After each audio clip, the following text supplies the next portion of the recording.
샬롬.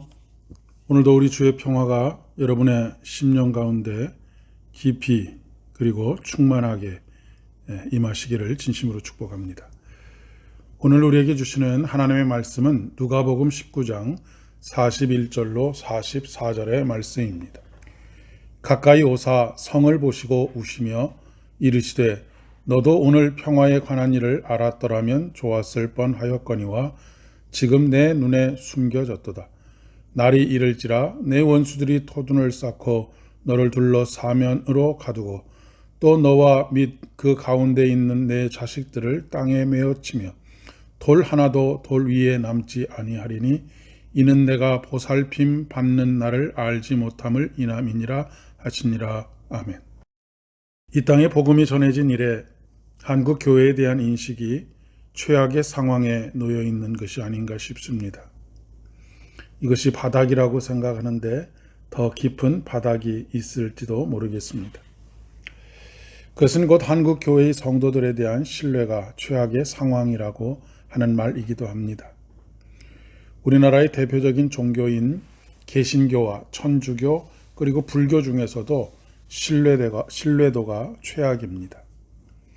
일제강점기에 절망에 빠져있던 대한민국 국민들에게 소망을 불어넣어주던 개신교가 어쩌다가 이렇게 되었는지 목회자의 한 사람으로서 깊은 죄책감과 절망감과 안타까움을 금할 수가 없습니다.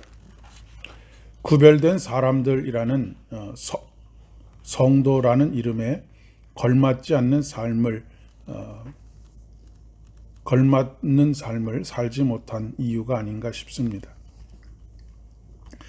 예루살렘은 평화의 도성이라는 뜻입니다. 예루살렘 성전은 하나님께서 그곳에 계셔서 이스라엘 백성들을 만나 주시겠다고 하신 곳입니다. 그러나 그들은 하나님을 떠났고 주후 70년 로마의 말발굽에 철저히 짓밟히게 되었습니다. 돌 위에 돌 하나 남지 않을 것이라고 예언하십니다.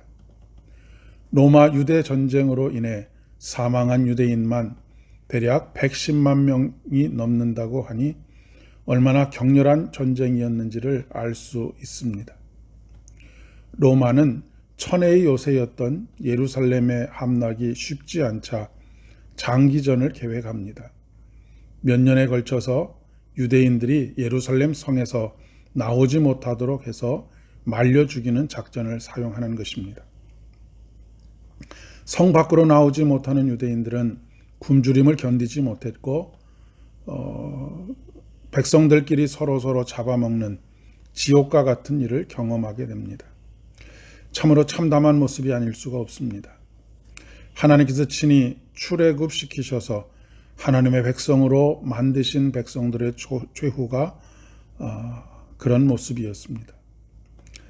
미래에 되어질 그 상황을 미리 예언하시는 예수님의 마음은 눈물이 아닌 다른 어떤 것으로 표현할 수가 없었을 것입니다. 그 눈물에는 수많은 의미가 담겨져 있을 것입니다. 이는 또한 초대교회 성도들이 온몸으로 겪은 참담한 사건이기도 합니다. 이제 예루살렘은 더 이상 평화의 성이 아닙니다. 이 성을 보시며 우시는 예수님께서 너도 오늘 평화에 관한 일을 알았더라면 좋을 뻔하였거니와 라고 탄식하시는 이유입니다. 한국 교회가 예루살렘과 같이 되지 말라는 법이 없습니다. 그러니 눈물로 회개하고 하나님의 은혜를 간구해야 하겠습니다. 우리의 영안이 열려 지금 우리 눈에 감추어진 평화에 관한 일을 우리도 알아야 하겠습니다. 십자가에 달려 돌아가심으로 말미암아 우리에게 평화를 누리게 하시고 화목하게 하는 직책을 맡겨주신 우리 주님입니다. 한국교회는 한국교회 성도들을 그 어느 때보다도 눈물의 기도가 필요한 때입니다. 그것은 우리 주님께서 흘리시는 눈물의 의미, 그것을 아는 것입니다.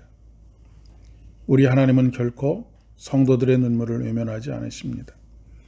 오늘도 한국 교회를 위하여 눈물로 기도하는 저와 여러분 될 수 있기를 진심으로 소망합니다.